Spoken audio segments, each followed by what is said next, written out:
2025 सीईटीला magnetic effect of electric current वरून एक छान प्रश्न आलाय. आपल्याला 2 सर्क्युलर लूप दिले आणि सेंटरला मॅग्नेटिक फील्ड मला विचारली आहे. सगळ्यात पहिले तुला प्रश्न आला जरी नाही तरी घाबरू नको, त्याचा बोनस आहे. काय बोनस आहे सर? डी ऑप्शन एलिमिनेट होतो कारण त्याचं डायमेन्शन मॅच करत नाही. खाली आर पाहिजे होता पण सीईटीने दिला नाही.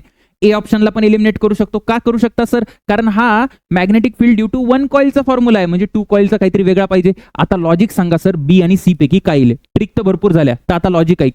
सगळ्यात पहिले माझ्याकडे असा एक कॉइल आहे, अशी एक कॉइल आहे जी या प्लेनच्या परपेंडिक्युलर आहे. जर मी याला असा पकडला राईट हँड रूल, तर मॅग्नेटिक फील्ड कुठल्या बाजूला येईल? या बाजूला येईल.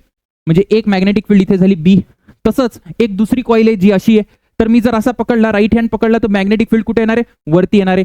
तुला दिसतंय का की दोन्ही मॅग्नेटिक फील्ड जे आहे त्या एकमेकाला परपेंडिक्युलर आहे. रिझल्टंट त्यांचा असा असणार आहे B√2. मग झाला, आता फॉर्म्युला लाव. μ0 Ni/2r इंटू √2.